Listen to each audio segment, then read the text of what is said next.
Good afternoon, greater Philadelphia area. This is Toole Time Real Estate Radio on WWDB 860 AM. I'm Tom Toole. She's Stacey Mitchell. She's Sarah Tymon. And we all work at the Tom Toole Sales Group at RE/MAX Mainline, the number one RE/MAX team in Pennsylvania since 2018, number 11 in the country. And we're streaming live every single week on Facebook, YouTube, Instagram. Just look up Tom Toole Sales Group. Give us a follow. Like the page, all the stuff you're supposed to do on social media. So, another volatile week here, right, ladies? I mean, it seems like it's like every day there's something new happening in the world of finance. And we've got a couple things we're going to unpack here today. One will be an interesting question about inventory here in a second, Federal Reserve meeting predictions for later in the week, and the fear in the marketplace that agents are seeing right now. I'm going to get into that pretty heavily in the third segment. But let's first start with last week's housing market tracker, courtesy of Housing Wire. And there's some really good news in here. I think a lot of people are underestimating this. Weekly inventory increased by 1,734 homes last week. This is the first increase we've seen since early January. And we're coming off weeks where it was like, we're down another 6,000 units. We're down another 6,000 units. So to see inventory go the other way, do you think we've hit a bottom with inventory? Is it going to come up here? What do you two think? I see some interesting looks at each other. Tell me your thoughts. I hope so. Yeah, I think it's going to come up here. Hopefully within the next like 2 weeks. I've noticed more inventory. As for the most part, though, things go under contract so quickly, and the offers. There's just so many offers on particular homes.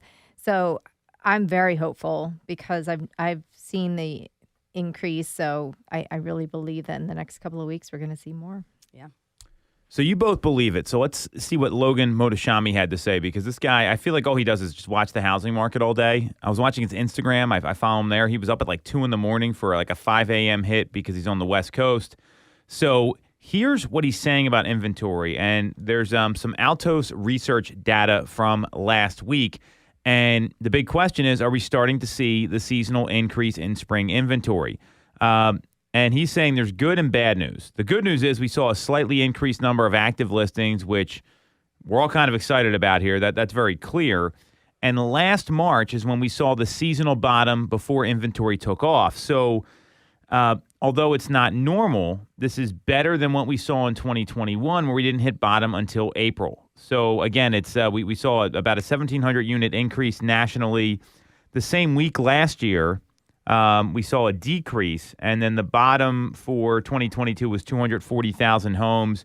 Right now, we're about 414,000 properties. So if we see this trend continue, what advice are you giving to sellers and buyers? What are you saying to these folks? Because what I liken this to is, if you remember during the pandemic, we were looking a lot at like showing activity and how it cratered, and all of a sudden there was that little blip in May, and it was like, wow, it went up, and we were like the last state, and seeing that slight increase tells me that all this inventory hopefully is going to get unlocked here, and it's not going to be a lot of it. I don't think we're going to see this like massive amount of homes come for the market. That's not even close to what we're saying. We're just talking about more homes. Yeah, I mean, I'm advising sellers to get it up now. I mean, when you have less competition as the seller, you're going to get all of those buyers coming to you, and you're going to have more opportunities. So if you're, thinking about listing this spring, I'm advising, like, get going now. Definitely. Because if you make the decision to list your home, it takes time. Mm-hmm. You have some prep work to do. So it's not going to be tomorrow that your house is going to be listed. And for sellers, they can pretty much dictate when they want to close, if they need a lease back. So there's many options for them to stay in the house longer. But the prep work is real, and it does take time. So make the decision to list and then work backwards from the calendar, and then you'll come up with when you need to hit it on the market. Right. All right, so you're both saying you want to get the home on the market sooner. Yes, absolutely. Sound like you last week, Sarah. So what I'm clear on is that this is going to if there's any sort of positive inventory data, it's going to unlock more because there's so many sellers that are saying, well, I'd like to move if. I want to move if. And they can never find anything that they want. And it's been such a challenge. I mean, how many folks have you talked to that have had that story? They're saying, Sarah, I'd move only if I could find this home. Or Stacey, I'd move only if I could find something like this. And because there's a couple moving parts with owning a property, it's not like you're a first-time buyer to just buy something.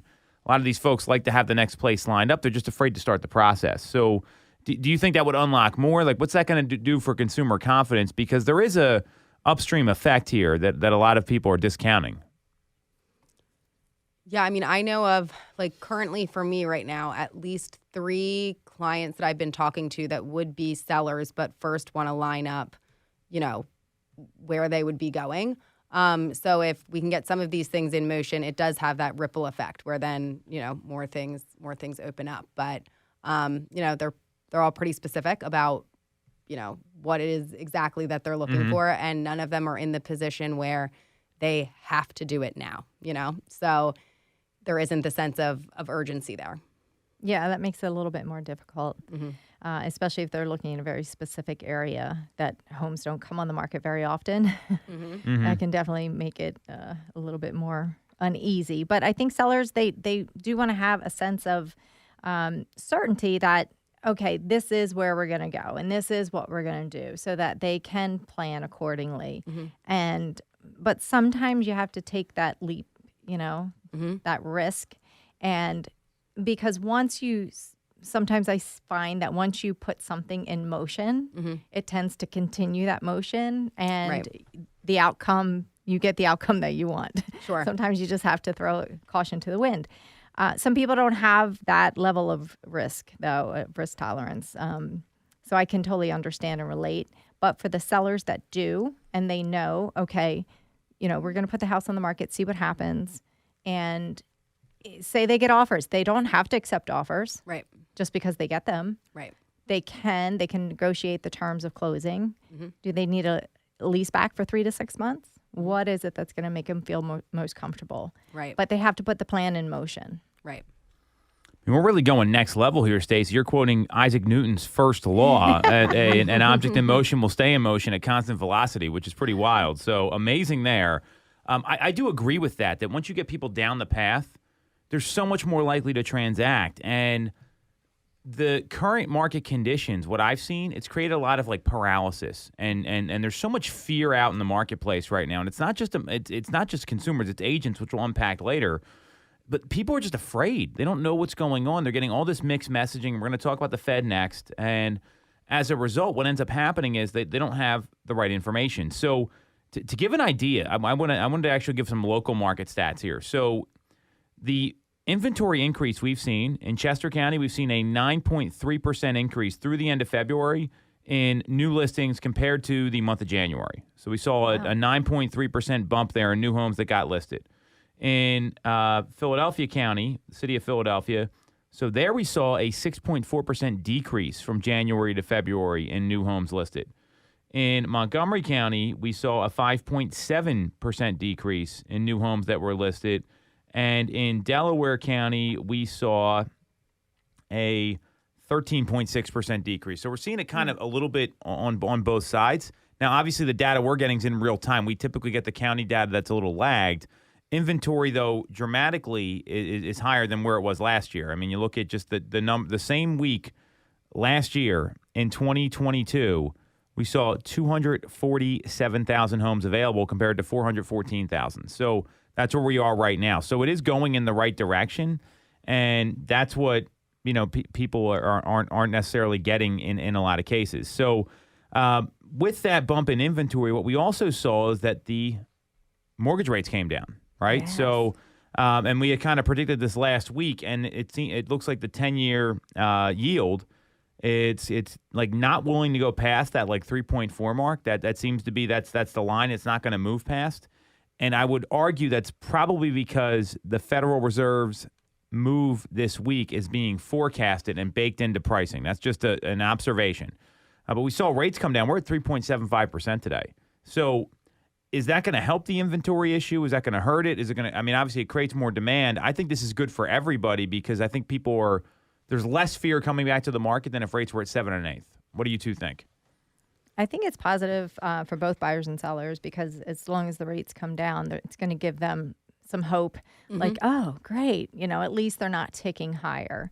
But there is still, with these bank failures, there's still a lot of uncertainty and people are very nervous about that. But for the folks that are motivated and have a real need and reason to move, I think this is really, really positive news. Yeah, I mean, it's great being able to reach out to the buyers that you're working with and, let them know like, hey, did you see what just happened with rates? Especially if they're actively looking, putting offers in on places and in a position to potentially lock in this rate where it is now. Cause we don't know where it's gonna land at. And yeah, for sellers, it's amazing news because buyers have more buying power and, can go up with their offer. So it's good news for everybody.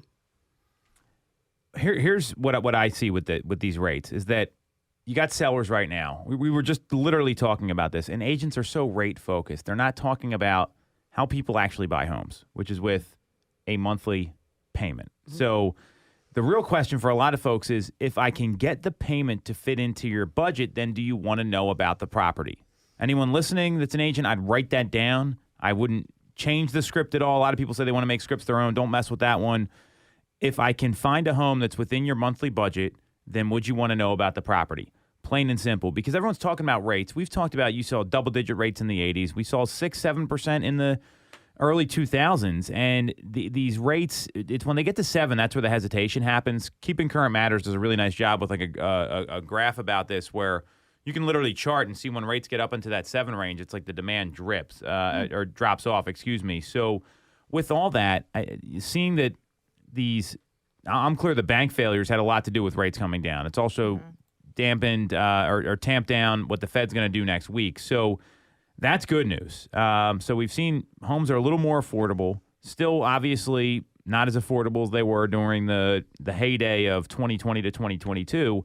We also saw purchase application data increase 7% week over week. So what does that tell you too? People are going under contract. They're buying. Great observation. Well, I think it shows that there's not as much fear out there as you think, and there's plenty of homes that are going to sell. If you're a seller, there's people out there that want to buy, especially with rates coming down. So all of this tells me that I'm clear we're going in the right direction as long as you know how to educate your clients and how to have real conversations with them. So we've got this purchase data application is up. We've seen the 10-year has come down, and obviously the 30-year fixed has come down as a result. And we're hoping we've hit a bottom of inventory. So what advice are you giving people right now? So knowing that this is all happening, it's March 21st. I think a lot of folks aren't really cognizant of like what the time of year is and like the conversation you need to be having with people right now. You went through a bidding process the weekend. I know you did too. I mean, what are you saying to folks right now? Buyers and sellers. Well, the two folks this weekend that we put offers in and we did not get our offers accepted. What I'm telling them is to stay in the fight because we will get this done. Each time that we go up to bat and put offers in, it gives them more confidence and more experience. They know exactly, how they're going to craft their next offer. It's just that there might be a certain nuance that, an offer came in at the last second that beat ours. But I'm here to help them stay in the game and to keep them focused and positive on what they're trying to do. They both have real motivation, so I'm convinced that we're going to be able to get the job done for them. Well said. Yeah, I mean, for my buyers who also we did not get our offer accepted this weekend, we were second in line, which, doesn't make you feel a ton better, but, just making sure to give them the right information as to, hey, this is what it's going to take to win at, like, most likely, to win this offer or to have your offer win out over the others. If that's above the threshold of what you feel comfortable with, that's fine. But based off of, the comps, the data, the level of interest, all the different pieces that we all factor in as we're looking, property to property, just providing them with that and giving them the best advice as to, where all this is going to kind of fall in and what it would potentially take to come out on top. The technique of focusing on payments, I think, is going to be so important for so many people because you're never going to see these 2-3% rates. It's just not happening. Right. And it's not just the buyers; it's also the sellers. Right? You've got someone that's downsizing. I was having a conversation with someone about this today. They're looking at, hey, what's my cash flow? What's my budget? How much money am I going to be spending? Because I'm sick of taking care of this place. They've got that motivation. Recession power rule number 1. Your motivated clients matter. If you don't have motivated clients, then you're already in a lot of trouble. And that's good or bad market. It doesn't really matter. So it's breaking it down in terms that people can understand. I saw another article on Housing Wire. I didn't read it, where people talk too much mortgage with their people. They use all this like jargon, like LTV, and all. Like, imagine if someone came to you and started before you got into real estate, Sarah. Would you just automatically tune them out, or yeah. I mean, that's what I'm saying. Like, it's agents don't know how to talk to people in a way they can understand, and they use so much industry jargon that it overcomplicates it. It's like the person that talks themselves out of an appointment. Like you set the appointment and they won't shut up, and then they go through all the stuff you want to go over at the appointment, like, well, your monthly payment comes in here and blah, blah, blah, blah, blah, blah, blah. And it's way too much information.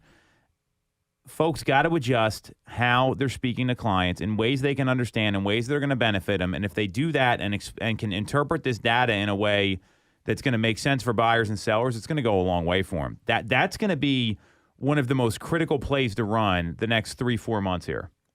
Yeah, I agree. I mean, you can tell, you have to talk to people on their level. Right. So, and you can tell if you're losing somebody, you can just watch their eyes glaze over and you're like, okay, let me take a couple steps back and really break it down into smaller chunks. Right. Because it's confusing. It's overwhelming. It's like a barrage, a buyer consult. There's so much information. I mean, we know it, so that's why it's easy for us to just rattle off these things. Right. But for somebody who's just consuming it for the first time, it looks like they're just deer in headlights, you know? So you have to really just chunk it down and take it much smaller steps. Right. Well, and what I mean, it's no different than, like, have anyone talked themselves out of a sale with you before? Like, you're buying a car or you're buying, and then they just won't shut up and they keep going, and it's like, all right, guys, I'm out. Yes. Like, stop talking, please. Like, I was a yes, and you turned me into a no, and it happens all the time. So, for agents that are out there, I mean, we talk about this every week. This is available on Housing Wire. This article drops every Monday from Logan Mohtashami. I'd be reading this and explain what it means to your clients. I mean, if you're telling them, hey, we saw the first inventory increase since the month of January, that gets my attention as a buyer. That gets my attention as a seller. When we had these interest rates drop, right? But the amazing thing that we found is there was people we were calling that we were working with that were shopping for homes literally in the moment and had no clue rates came down, right? So, I mean, that's the kind of information that people need to have right now so they can make well-informed decisions, especially when it happens on a Friday and you got 2 days to find a house. I mean, then you can lock in over the weekend and it gets really exciting. So the message here is that, one, hopefully we have hit a bottom with inventory. That'd be very exciting. 2, rates look like they're going to kind of stay around this area. We're still seeing demand with purchase data application. So how are you communicating that with clients, and can they understand it? That's really the biggest thing every agent needs to know. And if you're not doing that, you're doing yourself and the clients you're trying to serve a major disservice. Totally agree. Yeah. So we're going to take a break there. We're going to come right back. Big meeting kicking off, I think right now, actually, or in a couple minutes here at the Federal Reserve. They're having their next meeting here. It's looming large. We'll break it down next on Toole Time Real Estate Radio on WWDB 860 AM. For the best local mortgage service and great rates on your money, look no further than Mortgage America. We've been operating in the greater Philadelphia area for 40 years with a focus on smooth, easy access to home purchasing. Whether you're a first-time buyer, upsizing or downsizing, or just refinancing, we have programs for you. We also have closing cost assistance programs and access to subsidized interest rates. Pre-approval is free, no costs or commitments. To learn more, visit our website at mymortgageamerica.com. tomtoole.com or give us a call at 610-439-8000. We always have a person available to take your call with around-the-clock human service. Purchase your home with the personalized, local service you find at Mortgage America. Mortgage America is an equal housing lender. NMLS 128501. Have you considered a career in real estate? Do you want control over your income? Whether you have a license or not, call us today at 610-692-6976 or visit tomtoole.com. Join our team, the Tom Toole Sales Group at RE/MAX Main Line. The Tom Toole Sales Group is the #1 RE/MAX team in Pennsylvania with over $165 million in volume for 2021. I'm Tom Toole, and our team has achieved that kind of success by being a great place to work with and to work for. No one knows Greater Philly better than we do. We know real estate, but more importantly, we're real people. We hire the best agents, and we give them all the tools to succeed. Even our brand new agents sell 17 to 24 homes a year because our team delivers the best experience in real estate. Teams deliver a better experience than individuals, and we're a top 1% real estate team in the country. We call it AAA service. We're your advocate, ally, and advisor. Because this isn't a transaction to us. It's a relationship. If you're buying or selling a home, call the Tom Toole Sales Group at RE/MAX Main Line at 610-692-6976 or visit tomtoole.com. That's tomtoole.com. Sell your home for more, and remember the real estate golden rule. You always get more when you work with Tom Toole. When you're getting a mortgage, you shouldn't have to sacrifice great service just to get a great rate. At Mortgage America, we've been lending with this philosophy for over 35 years. We have access to great low rates without the complications and delays of big or online banks. We're a local Pennsylvania lender with loan officers that you can actually meet. As PHFA's #1 lender, we specialize in all residential mortgage programs, including first-time buyer programs and low down payment options. For your free pre-approval, call us at 610-439-8000 or apply online at mymortgageamerica.com. Mortgage America is an equal housing lender. NMLS 128501. Welcome back to Tool Time Real Estate Radio on WWDB 860 AM. I'm Tom Toole, she's Sarah Tymon, she's Stacey Mitchell, and we all work at the Tom Toole Sales Group at RE/MAX Main Line, the #1 RE/MAX team in Pennsylvania and since 2018 and number 11 in the country. And we're streaming live every week on Facebook, YouTube, and Instagram. Just look up Tom Toole Sales Group. You two never let me down on the read. You always seem very excited with the numbers. I mean, it goes a long way. Like, I mean, Stacey's clapping. You know, I can't tell you how much I appreciate that. In all seriousness, It's exciting. A lot of pride in our organization. That's the thing that matters. So very cool. With that in mind, so we got this Federal Reserve meeting coming up. I think Jerome Powell could be the most hated man in the country at this point. I mean, it's and after his comments a couple weeks ago before the banks failed, I mean, people were like, dude, back off. I mean, and I've never seen so many senators that are in the political party in power get angry at the guy that their own party appointed. And I'm not, I'm my political color is purple, for the record, right down the middle. That's what we're looking for. There, it goes both ways, but that was unusual with the senators that were giving him a lot of, I don't even know what the right word is, a lot of grief about what's going on. So with that in mind, the Federal Reserve, they're expected to hike rates. There's a 73+% chance, according to CME Group, that they will hike interest rates by 25 basis points. What do you guys think is going to happen, first and foremost? And then I also want to unpack everything besides housing this is going to affect, because there's a lot of impact here that folks don't realize. Well, I definitely think they're going to continue to raise the rates because they're just not. They didn't even have a peep about just cooling it off and stopping, taking a pause just to let things, calm down, settle down. No, not even a hint of that. I think they're going to at least do, a quarter of a point. But that being said, I mean, obviously it affects everything. And it affected to the point where we had these bank failures. And specifically the bank failures. Right. I mean, SVB, and I don't mean to cut you off, Silicon Valley Bank, they were, one of the reasons they failed, they had 3 different asset types. Crypto, okay, get that. VCs and tech funding, sure. Bonds that were sensitive to interest rate hikes specifically. Yeah. Go ahead. Yeah, so the interest rates hiked. And many times. So they were underwater, and people wanted their money. So there was a run. I heard that it started like by a tweet by somebody saying that they were going to pull their money out, and it was a very large amount of money. And unfortunately, that's all that it needs to take in this climate here, because it's kind of like monkey see, monkey do, you know.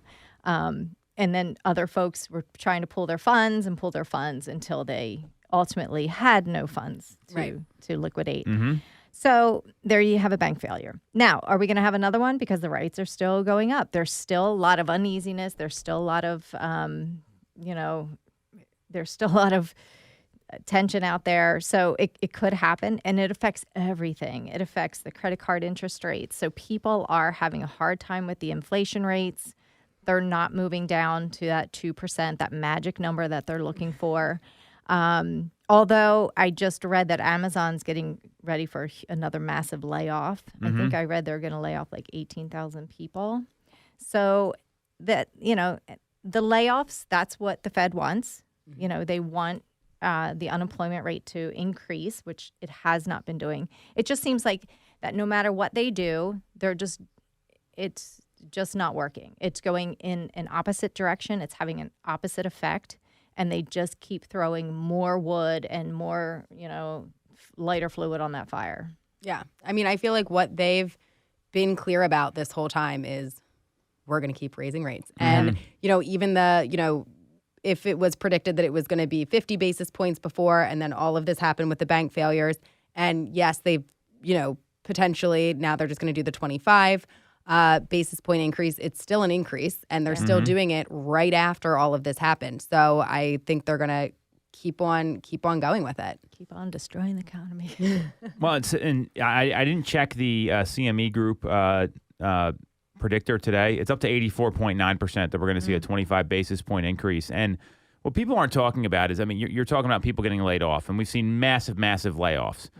There's other ways this is impacting the economy. So mortgage rates have come down. I mean, but the average credit card rate is now north of 20%. It was 16.34% 1 year ago. Wow. Yeah. So I mean, you're talking about basically a 25% increase there. We've also seen that the student loan rates have gone up. They're now at 4.99% compared to 3.73% last year. Now, those are fixed, so it doesn't affect the current borrowers, but anyone going to school right now, I mean, it's so expensive. And then on top of that, I mean, you're having to oftentimes borrow money to pay for it, so that's a whole nother issue. Auto loan rates are at 6.48%, up from 4% a year ago. Wow. So they've almost doubled, they've gone up by more than 50%. They haven't doubled. Actually, it's not that far off from a double, but it's so I mean, they've gone up pretty dramatically. That's on a 5-year.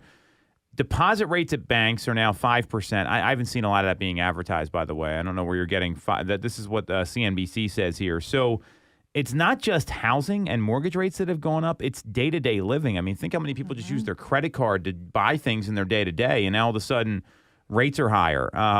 Auto loans are higher. So there's a lot of money that's getting cost to consumers here just in financing fees. And then on top of that, you have these layoffs happening, even though it hasn't really helped the unemployment numbers, and it's inflation still going up. I mean, that's really what it is. So obviously, I think all of us kind of agree we'd love to see the Fed just like stop raising rates right now.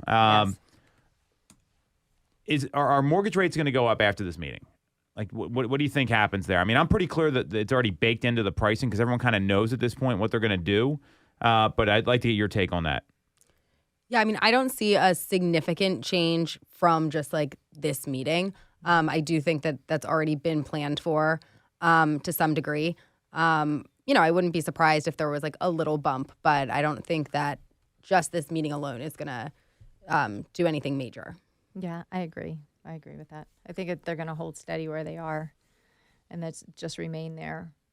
And I think that'll be okay for the housing market. What's the commentary going to be like after this meeting? Are they going to say, hey, we're not done yet? Is this going to be the last rate hike we see? What do you think the plan is? Let's just say over the second quarter. I think they're going to say they're not done yet. I think so, too, especially because it's not going to affect the inflation rate. Right. That's all they're focused on. Right. The inflation rate, you know. So until that changes in the right direction for them, I mean, it has been ticking down, but not as aggressively as they wanted it to.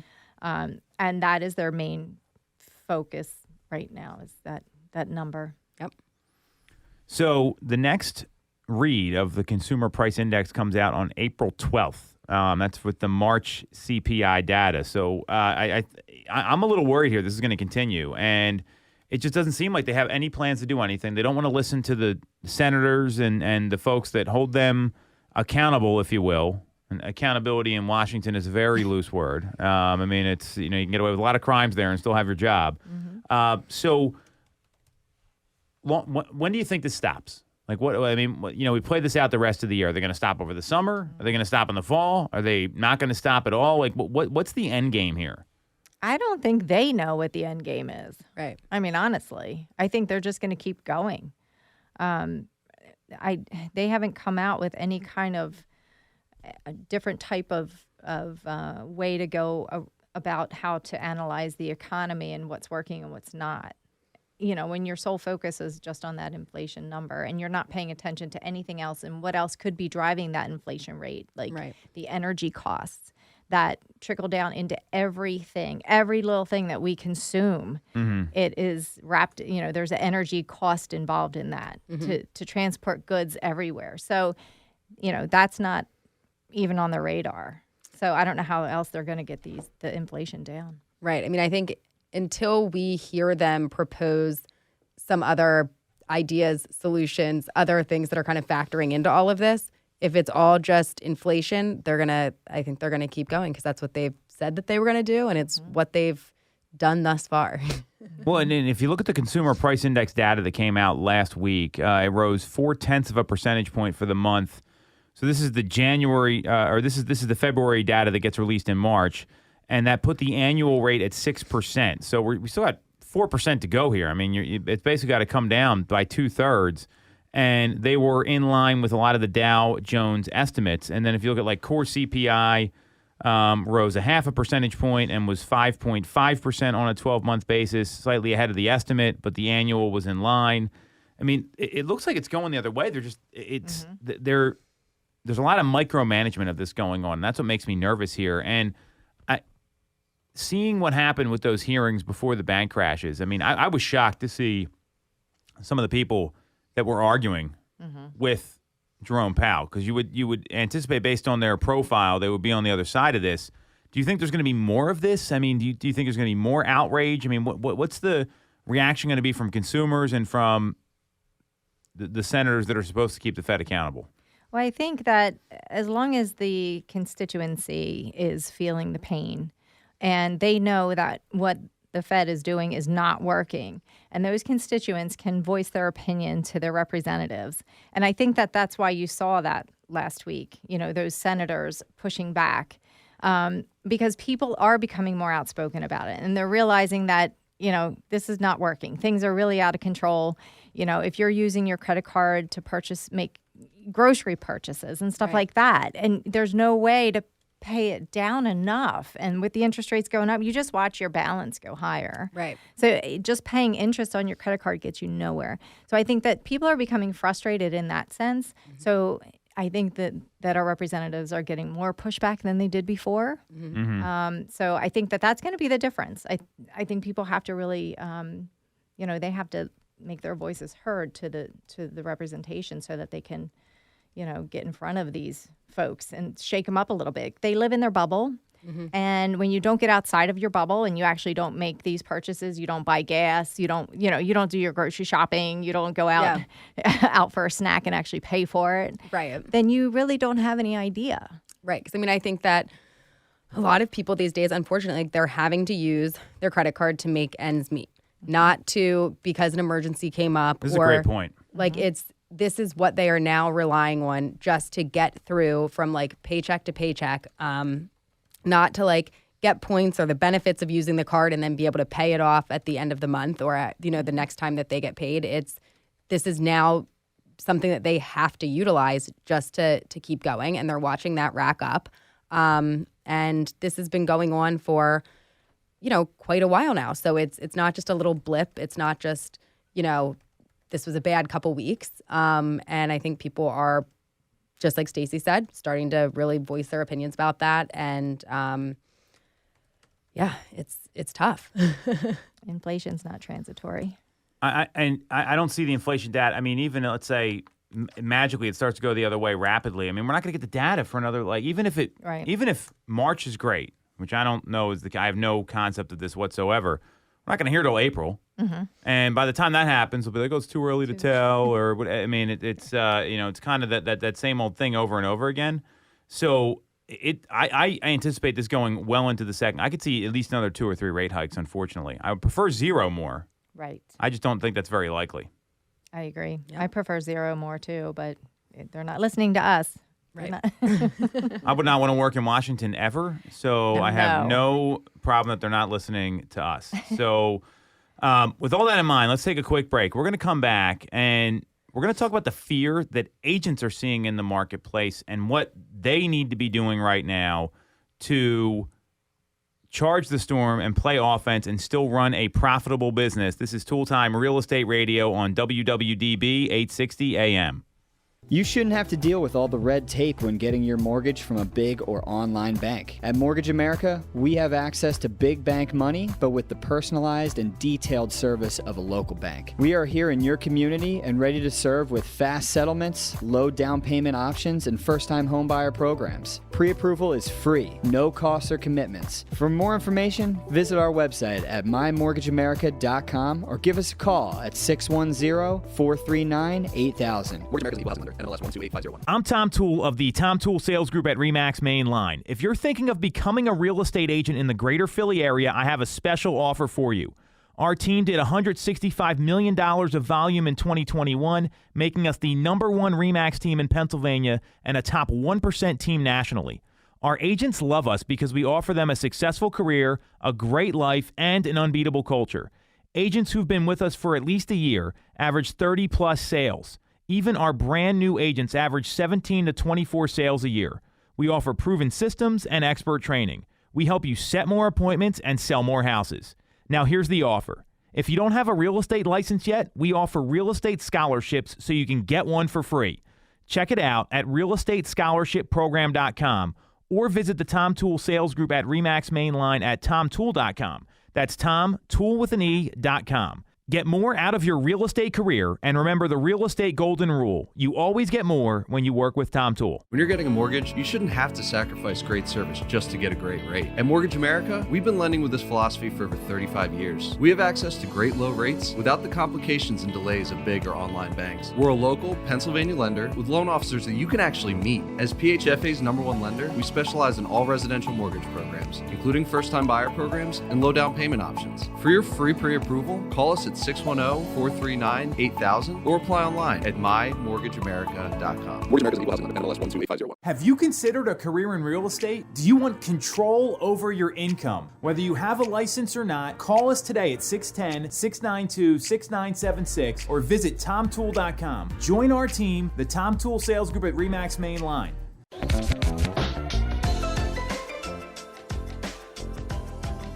All right. Welcome back. This is Toole Time Real Estate Radio on WWDB 860 AM.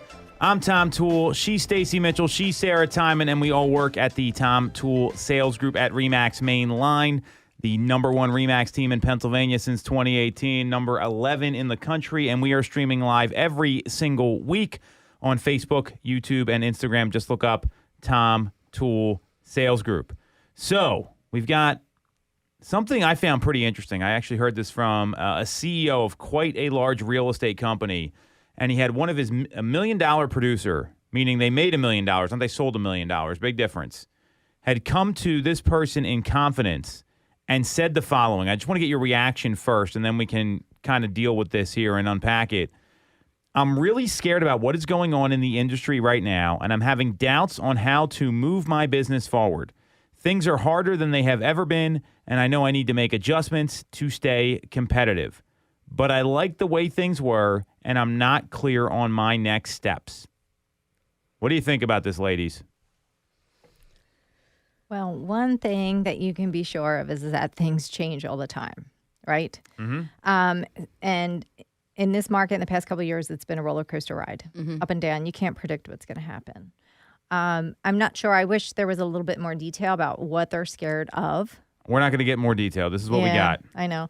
So, but if they're really scared about what's going on, then I would recommend that they might need some kind of business coach to help them through. You know, what's the fear? Yeah. Use fear as your motivation, and you'll have to shake it up. You'll have to do things a little bit differently.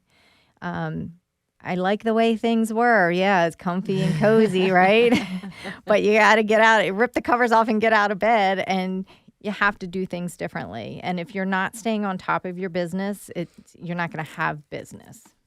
Right. I mean, I think, and again, we're not going to know this, but if it's like the same type of issue that he's facing over and over again that keeps happening, that's like bringing that fear in, I feel like maybe role playing it or kind of coming up with, I mean, it would almost be too easy, I think, if it was just like one thing that kept, standing in the way. Because I think a lot of this job is problem solving and figuring out how to work beyond the things that we can't control and coming up with solutions and how to still get from A to B, even if there's, all of these obstacles in the way. So, kind of being able to adjust and to still get there, because it's still, transactions are still happening. Things are still getting done. People are still moving. You just need to be able to, be in the driver's seat and help figure out how to navigate through it. So I'm going to make some assumptions here. My observation is they're scared about the economy. They're scared about the direction of interest rates. They're scared about the uncertainty in the market and that there's going to be less homes that sell this year, even though the commission pool is going to be bigger. And I think what they're also scared about is there's all this like disruption happening from the outside. I mean, think of these large companies that are trying to get a piece of the commission pie. And a lot of people have been scared into paralysis where they just don't know what to do. They get so overwhelmed. They're like, I'm just not going to do anything. I'm going to hide or I'm going to run away. That tends to be the reaction for most folks. And when that happens, we talked about this in one of our meetings about charging the storm and playing offense, and that's exactly what you want to do in this kind of market. My concern is a lot of the leaders out there, they don't know what to do, right? I mean, I want to say we're pretty fortunate that we always have a game plan at our team. A lot of people, you probably hear from other agents, like, I don't know what to do. It's really slow right now. And I'm just looking at them like, are you kidding me? It's probably because you're sitting around watching Netflix all day and you're trying to figure out where you're going to go to lunch and waiting for the phone to ring instead of running this like a business. And there's not those adjustments being made. And a lot of folks got really lazy the past couple years because the market was so frothy. So they wanted people to have high intent instead of having to go hunt for the seller that really has to sell or hunt for the buyer that's really got to buy. And if you're not getting that leadership in your organization, you're probably not in the right place where you're going to thrive in your business. I mean, I mean, what's your you guys are dealing with agents all the time. Are you seeing kind of the same thing where it's like they don't know what to do? They're just uncertain. They're paralyzed. What's happening out in the marketplace?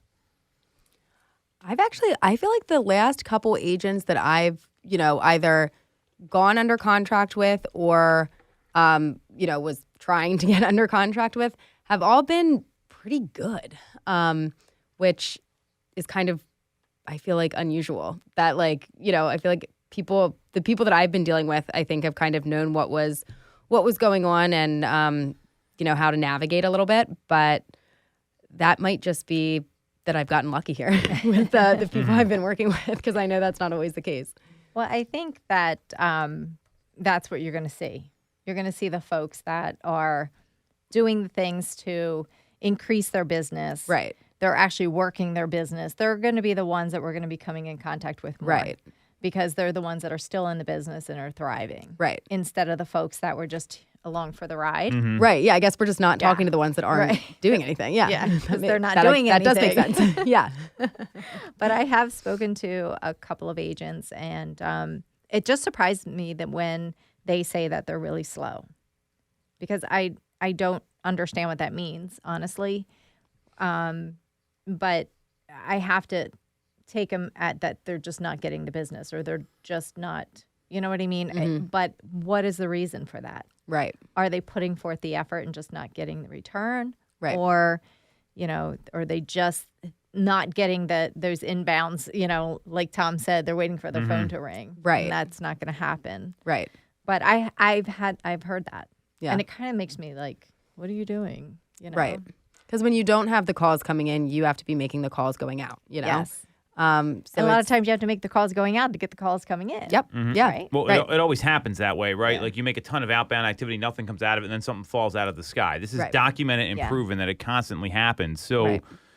I couldn't agree with you more. And I think what's happening here is that real estate, I mean, we saw the number of agents peak dramatically towards the end of last year, up to 1.6 million from a million in 2012. So literally we added 60% more agents. There's not 60% more houses that sold. Right. And now that we're seeing the number of home sales decline, and there's people move in and out of the business all the time. I've heard for a couple reliable sources that at any given month, 5% of the industry gets out of the business permanently or makes a move.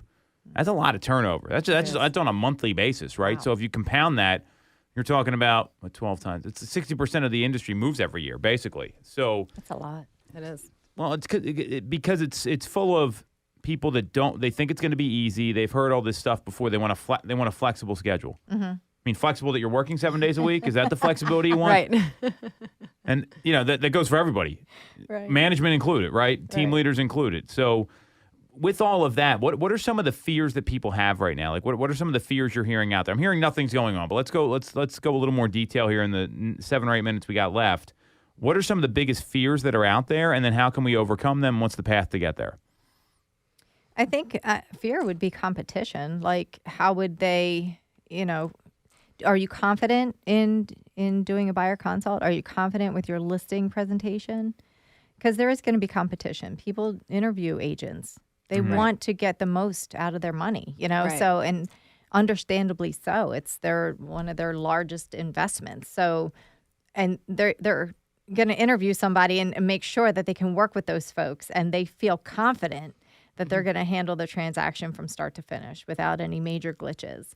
So are you confident as an agent in delivering all the information about what makes you different?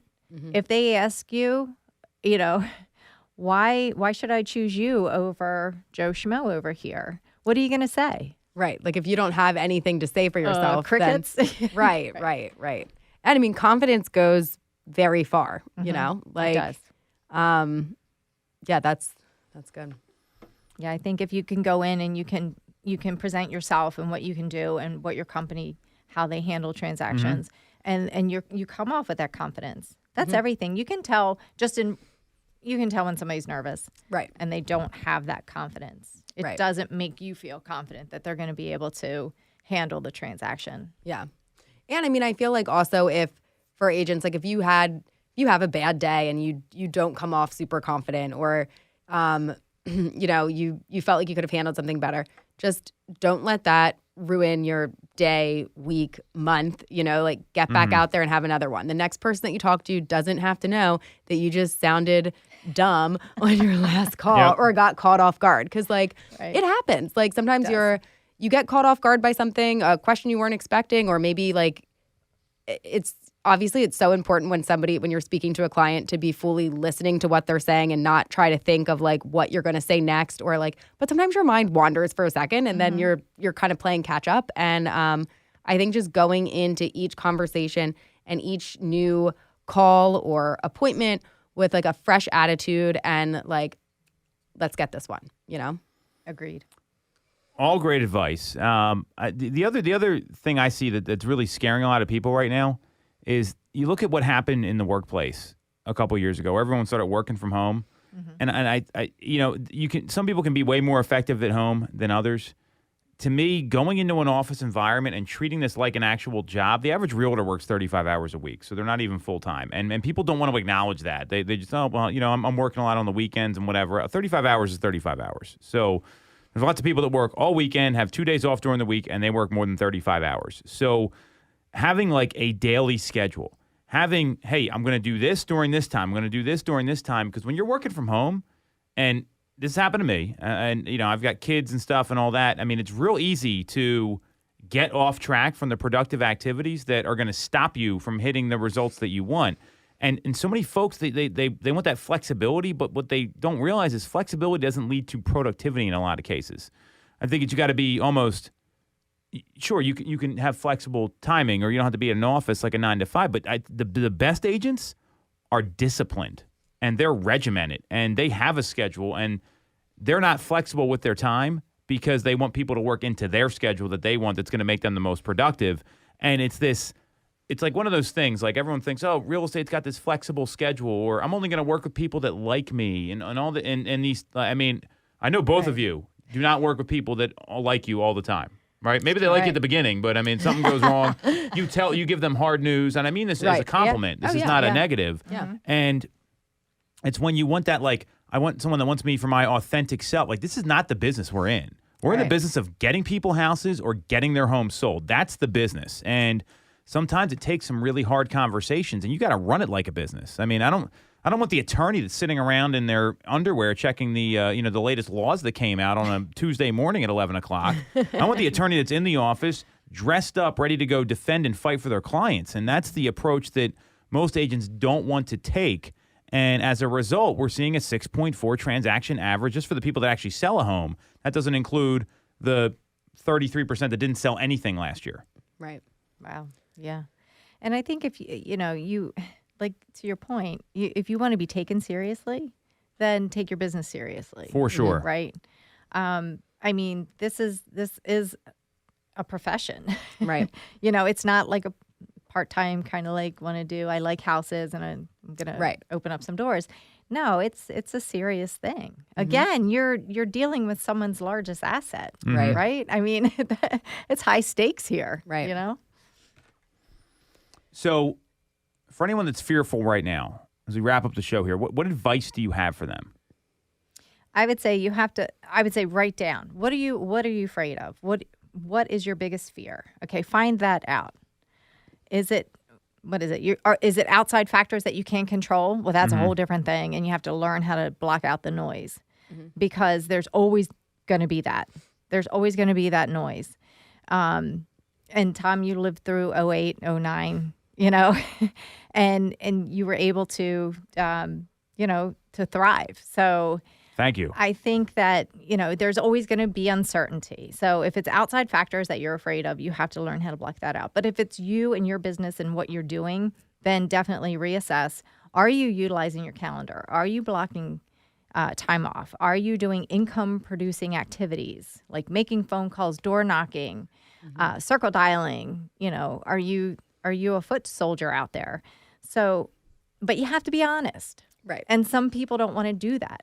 Right. I mean, you have to keep a log every day of what you're doing. Follow your calendar. Right. I mean, I think that you can make a million different excuses for why things aren't working in your favor, or you can just keep trying, and if something's not working, try it a different way. And not everything is going to have immediate results. So, I think put forth the effort and keep going.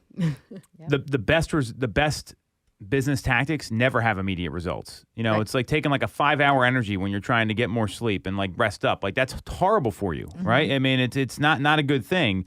And sometimes you need to do that to get through the next like day or whatever you have going on. But the real reason is like get back to a disciplined routine where you're sleeping more and do that sort of stuff.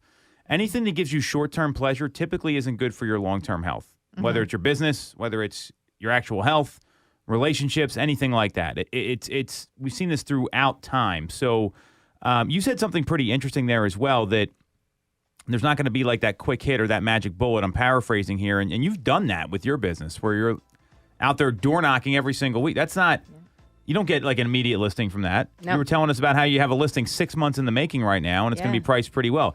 Yeah. Well, but that's how you win long term. And that's the path to removing the fear, is doing things that yourself in 90 days is going to thank you for. Yep. So that's it for this week's episode of Toole Time Real Estate Radio. We're getting played out here. So if you want to follow Sarah, she's at Ty_TyTime on Instagram. You can follow Stacey at @2 Mitchko on Instagram. You can follow me at Tom Toole 3RD. And again, we stream live every single week, Facebook, YouTube, Instagram. Just look up Tom Toole Sales Group. And we'll be back next week on Toole Time Real Estate Radio on WWDB 860 AM.